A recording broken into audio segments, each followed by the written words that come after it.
नमस्कार, आप सभी का स्वागत है आरंभ क्लासेस में। मैं हूं नमन परसाई। आज हम पढ़ने वाले हैं यूनियन बजट से संबंधित कुछ बेसिक कॉन्सेप्ट। इसके पहले वीडियो में हमने काफ़ी कुछ पढ़ लिया है और कुछ बाकी है, तो आज हम रिमेनिंग पार्ट को पढ़ने वाले हैं। जो पार्ट हमारा बचा हुआ है उसको हम पढ़ने वाले हैं। ध्यान से पढ़िएगा, बहुत ही महत्वपूर्ण है एग्जाम के लिहाज से। ये हमारा पोर्टल है, इसमें आपको लगभग 1100 इसमें एग्जाम कवर किए हैं टेस्ट सीरीज के माध्यम से। इसमें हमने civil services, defence, police, teaching, railway, SSC, जितने भी आपके गवर्नमेंट एग्जाम होते हैं सब कुछ में कवर किया है। जैसे आपका व्यापम, पीईबी। अभी आपने सुना होगा कि यूपीएससी की वैकेंसी आ चुकी है, तो यूपीएससी के लिए हमने इसमें टेस्ट सीरीज अवेलेबल है, प्रीलिम्स है और प्रीवियस ईयर पेपर भी इसमें अवेलेबल है। इसके अलावा एनसीईआरटी के सभी इसमें क्वेश्चन अवेलेबल हैं विद सॉल्यूशन। इसके अलावा एमपीपीएससी की वैकेंसी आ चुकी है, तो एमपीपीएससी के लिए 191 टेस्ट अवेलेबल हैं 699 की प्राइस पर। चलिए अब देखें, ये हमारा एप्लीकेशन है, इसके माध्यम से भी आप टेस्ट सीरीज लेकर तैयारी शुरू कर सकते हो। देखिए अभी तक हमने क्या पढ़ लिया, थोड़ा सा उसको रिवाइज कर लेते हैं ताकि आपको समझने में आसानी हो। ये देखिए, ये हमारा बजट का इतिहास है कि आपका जो बजट है ये शब्द कहाँ से आया, इसकी उत्पत्ति कैसे हुई, इसके सबसे पहले किसने बजट पेश किया, सारी बातें। इसके अलावा बजट के संबंध में कुछ महत्वपूर्ण तथ्य, इसको ध्यान से पढ़िएगा। वीडियो अवेलेबल है, आपको काफ़ी कॉन्सेप्ट क्लियर होंगे एग्जाम के लिए।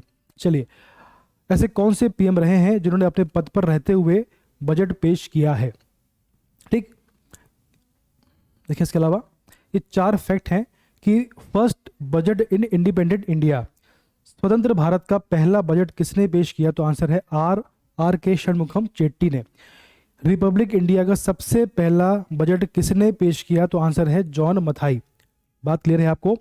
इसके अलावा ऐसे कौन से पीएम हैं जिन्होंने एज अ पीएम बजट पेश किया है। उसके अलावा जो आपका बजट का समय है, जो पहले शाम 5 बजे था उसको दिन में 11 बजे, सुबह 11 बजे किसने किया, आपके सामने आंसर है, ठीक। सब कुछ हम पढ़ चुके हैं, आप उसको रिवाइज करिए, आपको समझने में आसानी होगी। आपका जो एप्रोप्रिएशन बिल है बजट पे आमतौर पर 3 चीजें होती हैं। आपके सामने है बजट में पिछले वित्त वर्ष के अंतिम आंकड़े, चालू वित्त वर्ष के संशोधित आंकड़े और अगले वित्त वर्ष के प्रस्तावित अनुमान। यानी पिछले वित्त वर्ष के आधार पर हम वर्तमान के आंकड़े तय करते हैं और उसके अनुसार भविष्य के जो अनुमान है उनको लगाया जाता है, ठीक है। आकस्मिक कोष क्या होता है, सार्वजनिक खाता क्या होता है, पब्लिक अकाउंट क्या होता है, और भारत की संचित निधि पर कौन से भार भारित होते हैं, ठीक है। कौन से इसमें किसका किसका वेतन है, किसके भत्ते हैं, किसका पेंशन इसमें भारित होता है, सब कुछ इसमें आपको दिया हुआ है। इसके बाद सहायता अनुदान क्या होता है, इसका उद्देश्य क्या होता है, सारी बातें। इसके बाद पारंपरिक बजट क्या होता है, निष्पादन बजट या परफॉर्मेंस बजट क्या होता है, सब कुछ पढ़ चुके हैं। आउटकम बजट क्या होता है, शून्य आधारित बजट क्या होता है, इसको हमने पढ़ लिया है। जेंडर बजटिंग क्या होता है, अनुपूरक बजट क्या होता है, आंतरिक बजट क्या होता है, इसको भी हम डिस्कस कर चुके हैं। लेखानुदान क्या होता है, इसके अलावा वोट ऑन क्रेडिट क्या होता है, अनुपूरक मांगे क्या होती हैं। इसके अलावा देखें आप, धन विधेयक यानी मनी बिल क्या होता है, बजट की 3 स्थितियां, 3 कंडीशन क्या होती हैं, संतुलित, घाटे का और आधिक्य का बजट क्या होता है, ठीक। ये आपके सामने है, इसको हम डिस्कस कर चुके हैं। चलिए अब देखिए, आज हम क्या पढ़ने वाले, आज हम पढ़ने वाले जो आपका रिमेनिंग पार्ट है उसको हम पढ़ने वाले हैं, ठीक। तो ये आपका रिमेनिंग पार्ट आपका शुरू हो चुका है। ये देखिए, जो आपका बजट होता है इसको 2 पार्ट में डिवाइड किया हुआ होता है। ये आपका बजट है, यानी कि वार्षिक विवरण, वार्षिक वित्तीय विवरण। तो संविधान में 112 अनुच्छेद 112 में इसका वर्णन है। जो आपका बजट है इसको 2 पार्ट में डिवाइड किया होता है, ठीक। 2 उसके पार्ट होते हैं। पहला इसका पार्ट है राजस्व बजट, यानी कि रेवेन्यू बजट, ठीक। ये देखिए, ये इसका पहला पार्ट हो गया।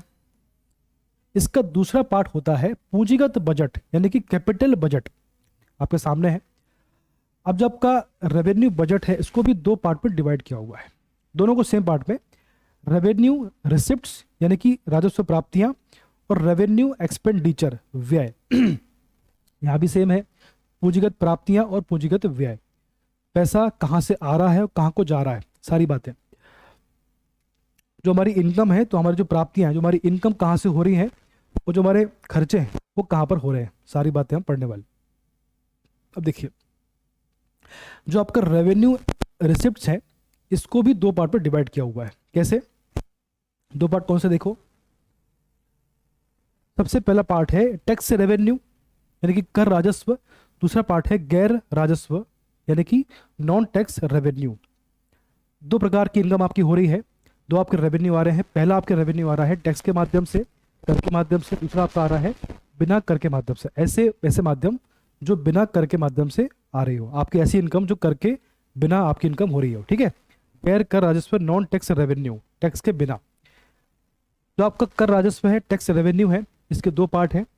पहला पार्ट है आपका प्रत्यक्ष कर यानी कि इनडायरेक्ट टैक्स, दूसरा आपका है अप्रत्यक्ष कर। सॉरी, पहला आपका है प्रत्यक्ष कर, ये वाला डायरेक्ट टैक्स, और दूसरा आपका है अप्रत्यक्ष कर यानी कि इनडायरेक्ट टैक्स। इसका एग्जांपल है जीएसटी। जीएसटी जो है आपका अप्रत्यक्ष कर है, और इसका एग्जांपल होगा इनकम टैक्स, ठीक है, इनकम टैक्स। बात क्लियर है? ठीक है, बात क्लियर है आपको। अब अगला आपका आता है, इसको पढ़ लिया हमने। अब आपके सामने अगला है राजस्व व्यय यानी कि रेवेन्यू एक्सपेंडिचर, इसको पढ़ेंगे इसके बाद, ठीक। अब दूसरा आपका आता है, दूसरा आपका पार्ट है पूंजीगत बजट। पूंजीगत बजट यानी कि कैपिटल बजट, इसके दो पार्ट है, पूंजीगत प्राप्तियां और पूंजीगत व्यय। इसको पढ़ेंगे बाद में, अभी पढ़ते हैं इसको। इसके दो पार्ट है, पहला आपका है देयता सृजित करने वाले प्राप्तियां, ऋण या उधार यानी कि लोन, ठीक। इसका मतलब क्या हुआ, ये ऐसी प्राप्तियां हैं, ये ऐसी प्राप्तियां हैं, ये ऐसी प्राप्तियां हैं कि जिससे वर्तमान में तो आपकी इनकम हो रही है, लेकिन भविष्य में आपकी जो लायबिलिटी है उसमें वृद्धि हो रही है। सिंपल सी बात है, आपने अभी लोन लिया है लेकिन उसको चुकाना पड़ेगा आपको भविष्य में, ठीक। तो सरकार की वर्तमान में तो प्राप्तियां हो रही हैं लेकिन भविष्य में आपको चुकाना पड़ेगा, तो आपकी जो लायबिलिटी है उसमें वृद्धि हो रही है। बात क्लियर है? अगला आपका है संपत्ति में कमी लाने वाली देयता। संपत्ति में कमी लाने वाली या देयता न सृजित करने वाली प्राप्तियां, जैसे कि डिसइन्वेस्टमेंट यानी विनिवेश। इसमें क्या हो रहा है, सरकार अपनी संपत्ति को बेचकर इनकम करती है, या सरकार अपना हिस्सा बेचकर, किसी बैंक में सरकार का हिस्सा 70% है तो 20% सरकार बेचकर अपनी इनकम करती है। बेसिकली अपनी संपत्ति को बेचकर सरकार की इनकम को करना, उसको बोलते हैं विनिवेश या डिसइन्वेस्टमेंट। संपत्ति बेचकर जो इनकम होती है उसको बोलते हैं विनिवेश या डिसइन्वेस्टमेंट, ठीक है। तो इसमें बेसिकली क्या होता है, इसमें सरकार की प्राप्तियां तो होती हैं, इनकम तो होती है, लेकिन सरकार की जो संपत्ति उसमें भी कमी आती है। बात क्लियर है? चलो, तो ये आपको क्लियर हो गया। हमने क्या पढ़ा अभी? हमने पढ़ा revenue receipts, revenue expenditure, capital receipts और कैपिटल एक्सपेंडिचर। ये भी आपको बाद में काम आएगा, ध्यान रखना है इसको। चलो अगला आपको देखो, ये आपका अगला है बजट व्यय, ठीक। ये आपका बाकी था, ये दोनों आपके बाकी थे, ठीक है। रेवेन्यू एक्सपेंडिचर और पूंजीगत व्यय आपका बाकी था। चलिए आपके सामने है हेडिंग है आपकी बजट व्यय यानी एक्सपेंडिचर, ठीक। दो तरह से होते हैं, पहला आपका होता है रेवेन्यू एक्सपेंडिचर यानी कि राजस्व व्यय, दूसरा आपका होता है कैपिटल एक्सपेंडिचर यानी पूंजीगत व्यय। बात क्लियर है? अब इसके दो पार्ट होते हैं, पहले वाले के कौन कौन से होते हैं? योजना व्यय यानी कि प्लान एक्सपेंडिचर, इसको बोलते हैं प्लान एक्सपेंडिचर। ये ऐसे खर्चे होते हैं, सरकार प्लान करती है कि हम यहाँ पे खर्चा करना है, तो यहाँ सरकार प्लान नहीं करती है, ये अपने आप हो जाते हैं। भविष्य में ये अपने एकदम से होते हैं तो सरकार इनके बारे में प्लान नहीं कर पाती है, और यहाँ पर सरकार प्लान करती है कि हमें इतने पैसे यहाँ पर खर्च करने हैं। बात क्लियर है आपको? उसको बोलते हैं प्लान एक्सपेंडिचर, ये होते हैं नॉन प्लान एक्सपेंडिचर, ये एकदम से आते हैं। अगला आपके सामने पूंजीगत व्यय, ये दो प्रकार के होते हैं। पहला आपका होता है संपत्ति या पूंजी निर्माण पर व्यय। तो संपत्ति, इसमें संपत्ति का निर्माण होता है। संपत्ति कौन सी? स्कूल है, कॉलेज है, डैम है, उसके बाद आपका रोड है ना, रोड, कॉलेज, डैम, इस प्रकार से। तो इसमें वर्तमान में आपके व्यय होते हैं, वर्तमान में आपके खर्चे होते हैं, लेकिन भविष्य में आपको लाभ मिलेगा इसका, ठीक। वर्तमान में आपके खर्चे होते हैं स्कूल, कॉलेज, निर्माण में, लेकिन भविष्य में जब ये काम पूरा हो जाएगा तो आपको लाभ भी होगा इससे। बात क्लियर है? तो इससे आपकी पूंजी बढ़ रही है, इसलिए को शामिल किया है पूंजीगत व्यय में, ठीक। अगला आपका है दायित्व में कमी लाने वाले व्यय। देखो दायित्व से क्या मतलब है, जो आपका दायित्व है, तो आपको जो दायित्व है इससे मतलब क्या है, जो लोन आपने लिए थे, जो लोन आपने लिए थे वो आपके दायित्व हैं, आपकी लायबिलिटी है। तो यहाँ पर उसके ऋण को पे किया जाता है, यहाँ पर उसके ऋण को पे किया जाता है, यानी कि आपकी जो लायबिलिटी है उसमें कमी आ रही है। सिंपल सी बात है, आपको जो लोन है, जो आपकी लायबिलिटी है, ठीक, तो यहाँ पर लोन को पे किया जाता है जिससे आपकी जो लायबिलिटी उसमें कमी आती है, ठीक। तो क्या लिखा है? दायित्व में कमी लाने वाले व्यय, यानी कि आपको जो ऋण है आपने लिया था उसको वापस से पे यहाँ पर किया जाता है, ठीक। तो आपका ये व्यय हो गया, ठीक। तो आपको जो बजट है, आपको जो व्यय है, बजट व्यय है, एक्सपेंडिचर है, दो प्रकार के होते हैं। पहला आपका होता है रेवेन्यू एक्सपेंडिचर, इसमें दो प्रकार होते हैं। पहला आपका होता है प्लान एक्सपेंडिचर, दूसरा आपका होता है नॉन प्लान एक्सपेंडिचर। इसके अलावा पूंजीगत व्यय में दो प्रकार के होते हैं, संपत्ति या पूंजी निर्माण पर व्यय, जैसे आपका जो रोड है, कॉलेज है, डैम है ना। इसके बाद इसके निर्माण में जो संपत्ति खर्च होती है, उसको जो आपके पैसा खर्च होता है उसको बोलते हैं पूंजीगत व्यय। और जो लोन आपने लिया था उसको ऋण को वापस चुकाने में जो खर्च आपका होता है उसको बोलते हैं दायित्व में कमी लाने वाले व्यय। ठीक है, चलिए आगे बढ़ते हैं। ये सभी आपको आगे काम आने वाला है, इसलिए इसको याद रखिएगा। अब देखिए ये आपके फॉर्मूले हैं, ये क्वेश्चन पूछा जाता है, इसलिए आपको कंफ्यूज नहीं होना है। मैं इसमें क्वेश्चन आता है ये सरकारी घाटा, सरकार को जो घाटा होता है उसकी बात हो रही है, तो वो कैसे निकालते हैं उसकी बात हो रही है। सबसे पहला आपका है बजटीय घाटा, यानी कि बजटरी डेफिसिट, जो आप उसको बोलते हैं, जो आपका घाटा है उसको बोलते हैं डेफिसिट, जो आपकी इकोनॉमी की भाषा में बोलते हैं डेफिसिट। ठीक, तो आपको जो बजटीय घाटा है इसको कैसे निकालते हैं, इसका फॉर्मूला क्या है? देखो, इसका फॉर्मूला है कि राजस्व प्राप्तियां जो आपकी हुई थी, अभी पढ़ चुके हम लोग, क्या होती है। तो आपको जो राजस्व प्राप्तियां हैं प्लस जो आपकी पूंजीगत प्राप्तियां हैं उसको माइनस करते हैं राजस्व व्यय प्लस पूंजीगत व्यय से, तो आपको निकलता है बजटीय घाटा। बात क्लियर है? अब चूंकि यहां पर जो आपकी प्राप्तियां हैं वो कम है और आपके जो व्यय है वो ज़्यादा है, इसलिए आपको घाटा हो रहा है। ठीक है, फॉर एग्जाम्पल आपके जो व्यय है वो 120 है और आपको जो इनकम है वो आपकी 100 है। ठीक, तो आपको यहाँ पे घाटा हो रहा है 20 रुपये का। इस प्रकार से सरकार के जो खर्चे वो ज़्यादा है और यहाँ पे इनकम सरकार की कम, इसलिए सरकार को यहाँ पे घाटा होता है। ठीक, तो क्वेश्चन कभी आपको आ गया कि बजटीय घाटा क्या होता है, कैसे निकालते हैं, तो आपका आंसर क्या होना चाहिए? जितनी भी आपकी प्राप्तियां उसको जोड़ना है और जो आपकी व्यय है उनको जोड़ना है, जो आपका आंसर निकलेगा उसको बोलेंगे आपको, वो आपका बनेगा बजटीय घाटा या बजटरी डेफिसिट। बात क्लियर है? अगला आपका आता है, अब देखो आपको जो अभी आपको जो बजट पेश हुआ 1 फरवरी को, तो 2022-23 का जो बजट है तो उसमें जीडीपी में जो आपका राजकोषीय घाटा वो कितना, देखो तो जो अभी 1 फरवरी को बजट पेश हुआ है उसकी बात हो रही है। देखें इसमें राजकोषीय घाटा कितना अनुमानित किया गया है, आपको जो राजकोषीय घाटा है उसको अनुमानित किया गया है 6.4% ऑफ जीडीपी। कितना अनुमानित किया गया है? 6.4% ऑफ जीडीपी। इसके बाद आपका प्राथमिक घाटा जो है ये आपका निकाला गया है 2.8%। इसको आगे पढ़ेंगे हम लोग। ठीक है, इसके बाद अगला आपका है राजस्व घाटा, ये कितना निकाला गया है? ये आपका है 3.8%। सबको निकालेंगे हम, सबको समझेंगे क्या क्या होता है।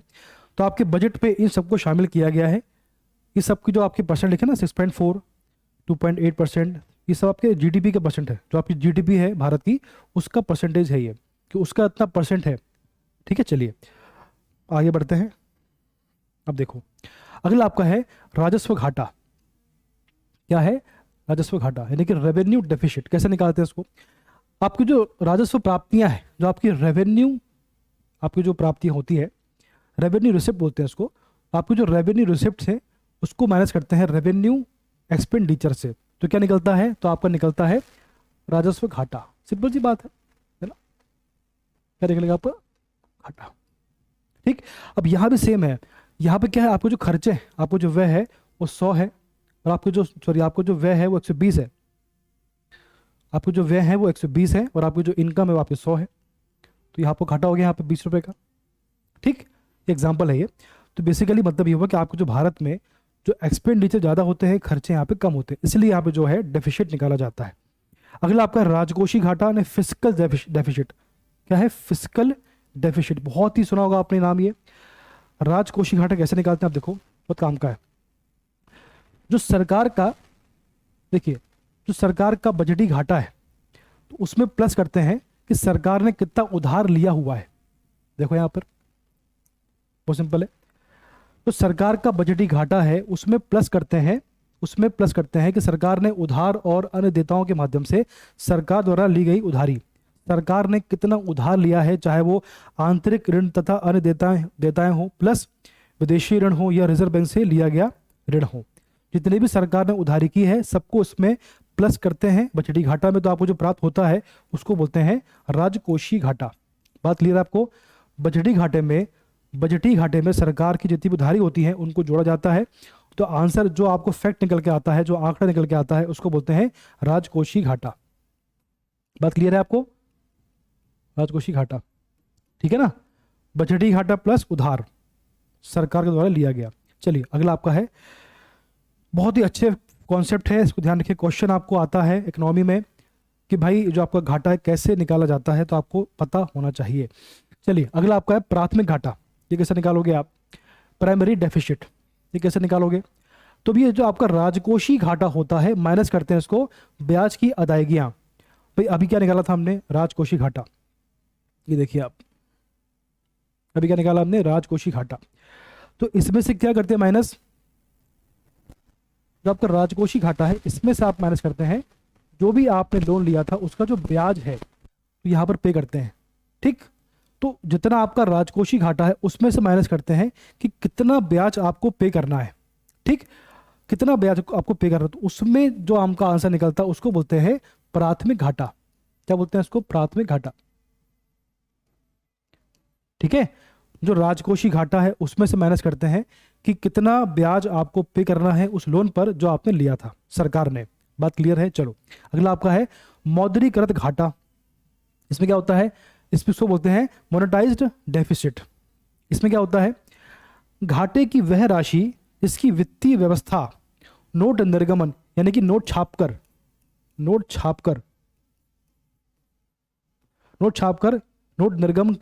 नोट निर्गमन के द्वारा होती है, उसे मौद्रीकरण कहते हैं। बात क्लियर है? अगर आपको इकोनॉमी, आपको जो इकोनॉमी है उसमें आपको घाटा हो रहा है तो उसकी भरपाई कैसे होगी? नोट छापकर। तो ऐसी व्यवस्था जिसमें घाटे की जो आपकी भरपाई है, घाटे की वह राशि जिसकी वित्तीय व्यवस्था, जिसकी भरपाई कह लो उसको, जिसकी वित्तीय व्यवस्था नोट निर्गमन के द्वारा होती है, उसे मौद्रीकरण कहते हैं। बात क्लियर है? और उस घाटे को, जो आपको घाटा हुआ है, उस घाटे को मौद्रिक घाटा कहते हैं। तो इन्फ्लेशन को, जो आप नोट छापते हो ना, भाई मैंने कहा अगर आपको घाटा, जैसे आपको 100 रुपये आपकी इनकम है और आपका जो व्यय है वो आपका 120 है, ठीक। तो घाटा आपको कितना हो रहा है? आपको जो घाटा हो रहा है 20 रुपये का। तो इसकी वित्तीय व्यवस्था हमने कर ली है नोट छापकर। लेकिन ऐसे करने से मार्केट में इन्फ्लेशन, ऐसे करने से मार्केट में महंगाई बढ़ती है। सिंपल सी बात है। चलिए आगे, कभी क्वेश्चन आपको आ गया कि मौद्रीकृत घाटा से, ये मौद्रीकृत घाटा कैसे पूरा करते हैं और उससे क्या फर्क पड़ता है? तो उससे आपकी महंगाई बढ़ती है, उससे इन्फ्लेशन बढ़ता है, ठीक है। क्वेश्चन ऐसे भी आजकल आते हैं कॉन्सेप्चुअल। अब देखो अगला आपके सामने प्रभावी राजस्व घाटा, इफेक्टेड रेवेन्यू डेफिसिट। अब इसको समझो आप, बहुत अच्छा क्वेश्चन है ये। जो आपका राजस्व घाटे में से पूंजी परिसंपत्तियों के सृजन हेतु अनुदान को घटाने पर प्राप्त प्रतिफल को प्रभावी राजस्व घाटा कहते हैं। अब समझो इसको, देखिए जो आपका प्रभावी राजस्व घाटा होता क्या है, समझिए जरा इसको। जो आपका राजस्व घाटा होता है, देखिए जरा इसको, ये देखो, ये आपका घाटा होता है जो आपकी प्राप्तियां हैं माइनस आपका व्यय, ठीक। तो जो आपका रेवेन्यू रिसिप्ट्स हैं आपकी, जो आपका रेवेन्यू डेफिसिट है आपका, तो इसमें से माइनस करेंगे पूंजी संपत्ति के सृजन से संबंधित अनुदान। बात क्लियर है? देखिए ये जो आपका अनुदान है, इसका मतलब क्या हुआ कि जो स्कूल है, school plus college, road, dam, इनके निर्माण में जो संपत्ति सरकार खर्च करती है उसको उसमें शामिल किया जाता है। तो उसको इनमें से माइनस करते हैं। क्यों करते हैं माइनस? क्योंकि सरकार ने ये जो खर्चा किया है, तो वर्तमान में सरकार का खर्चा हो रहा है, वर्तमान में सरकार का जो एक्सपेंडिचर बढ़ रहा है, लेकिन भविष्य में सरकार को इसका लाभ मिलेगा और ये जो खर्चा है काफ़ी इफेक्टिव है। सिंपल सी बात है, जो सरकार ने वर्तमान में खर्चा किया है इसके ऊपर, रोड है, स्कूल है, डैम है, लेकिन वर्तमान में सरकार का खर्चा बढ़ गया, तो आपका जो एक्सपेंडिचर बढ़ गया, लेकिन भविष्य में सरकार को इसका लाभ मिलने वाला है, इसलिए इसको बोलते हैं प्रभावी राजस्व घाटा, ठीक। ये घाटा आपका वर्तमान में है लेकिन भविष्य में इसका लाभ मिलने वाला है आपको, ठीक है। चलिए, इसलिए इसको बोलते हैं प्रभावी। इसका जो प्रभाव है आपको पड़ेगा भविष्य में। क्लियर है बात? तो आपको जो घाटा हुआ है तो उसमें से माइनस करते हैं वो संपत्ति, वो पूंजी की संपत्ति जो हमने खर्च करी है रोड पे, स्कूल पे और डैम पे, संपत्ति के निर्माण में, ठीक। तो उसको बोलते हैं प्रभावी राजस्व घाटा। चलिए, बेसिकली घाटा नहीं है ये, वर्तमान में आपकी जो है आपका खर्च हो रहा है लेकिन भविष्य में आपको इसका लाभ मिलने वाला है। चलिए, अगला आपका है क्रियात्मक घाटा। ये क्या होता है? देखो, अगला आपका है क्रियात्मक घाटा, ऑपरेशनल डेफिसिट। ये क्या होता है? अब देखो, बहुत बहुत ही कॉन्सेप्चुअल है, समझे जरा इसको। अर्थव्यवस्था में स्फीति यानी इन्फ्लेशन सार्वजनिक व्यय पब्लिक एक्सपेंडिचर की मात्रा में वृद्धि लाती है। क्या बोल रहा है ये, जो आपकी इन्फ्लेशन है यानी महंगाई जो है, तो आपकी महंगाई इन्फ्लेशन होता है, ये सार्वजनिक व्यय में वृद्धि करता है। ठीक, चलो, इसलिए वास्तविक स्थिति ज्ञात करने के लिए हम स्फीति समायोजित घाटा ज्ञात करते हैं। स्फीति समायोजित घाटा की क्रियात्मक घाटा है। अब देखें, अब देखो इसमें क्या बोला गया है। इसमें बोला गया है कि जो आपको इन्फ्लेशन होती है, जो मुद्रास्फीति होती है, उसके माध्यम से सरकार का व्यय बढ़ता है, सरकार का व्यय बढ़ता है। ऐसा क्यों होता है, देखो जरा समझो जरा इसको, ऐसा क्यों होता है। देखो देखिए, जो इन्फ्लेशन होता है, जो इन्फ्लेशन होता है, जो आपकी मुद्रास्फीति होता है, इसका मतलब क्या होता है, इसका मतलब ये होता है कि महंगाई का बढ़ना, महंगाई का बढ़ना। और महंगाई कब बढ़ती है, जब मार्केट में डिमांड होती है। ठीक, और डिमांड कब होती है, डिमांड कब होती है, जब मार्केट में पैसा होता है, मार्केट में मनी फ्लो ज़्यादा होता है। और मनी फ्लो कब ज़्यादा होता है, जब सरकार के खर्चे बढ़ते हैं, सरकार के खर्चे बढ़ते हैं, पहले पढ़ चुके हैं। जब सरकार के जो खर्चे हैं, जो आपका सरकार का सार्वजनिक व्यय है, उसके बढ़ने पर ही डिमांड में, पैसे में वृद्धि होती है। भाई मार्केट में पैसा कब आता है, जब सरकार खर्च बढ़ाती है, तभी मार्केट में पैसा आता है। बात क्लियर है आपको, खर्चे बढ़ते हैं। और सरकार के खर्चे बढ़ने का मतलब क्या हुआ, इसका मतलब ये हुआ कि सरकार को घाटा हो रहा है। सिंपल सी बात है, सरकार की इनकम कम हो रही है और घाटा और व्यय बढ़ रहा है, इसका मतलब क्या हुआ कि सरकार को घाटा हो रहा है। तो यहाँ पर इसका कॉन्सेप्ट यही तो है, जो आपका जो आप कॉन्सेप्ट है आपका ऑपरेशनल डेफिशिएट। इसका मतलब ये हुआ, यहाँ पर क्या निकाल रहे हैं, यहाँ पर क्या निकालना चाह रहे हैं, यहाँ पर निकालना चाह रहे हैं कि सरकार को मुद्रास्फीति से यदि घाटा होता है तो घाटा कितना है। सिंपल सी बात है, स्फीति समायोजित घाटा ही क्रियात्मक घाटा है। तो यहाँ क्या निकालना हमको, यहाँ ये निकालना है कि मुद्रास्फीति से सरकार को कितना घाटा हो रहा है, हमको ये निकालना है। सिंपल सी बात है।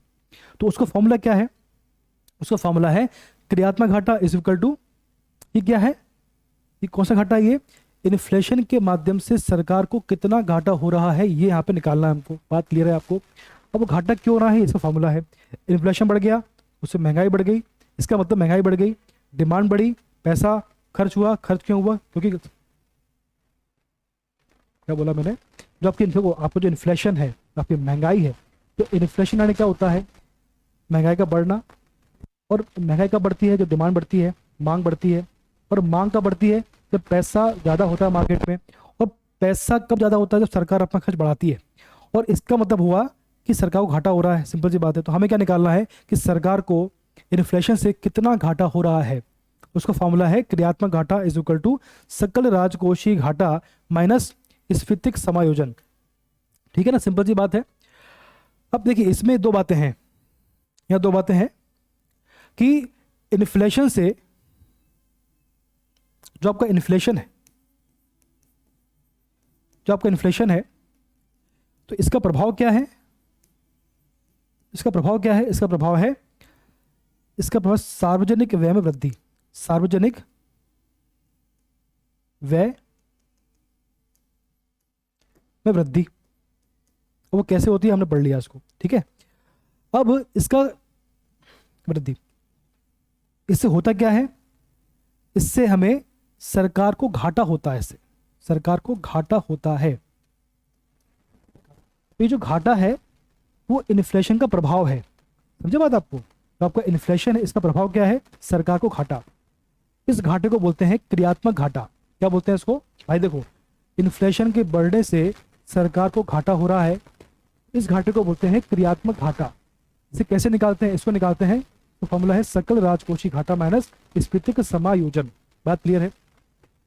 अब इस घाटे को, ये जो घाटा है, तो सरकार चाहती है कि जो घाटा हुआ है इसको कम किया जाए। उसको कम कैसे करेंगे, सिंपल सी बात है, कम कैसे होगा ये। मैंने क्या बोला था आपसे, मैंने आपसे कहा था इन्फ्लेशन बढ़ती है, ठीक, उससे क्या होता है, महंगाई बढ़ती है। ये कहा था आपसे, महंगाई बढ़ती है।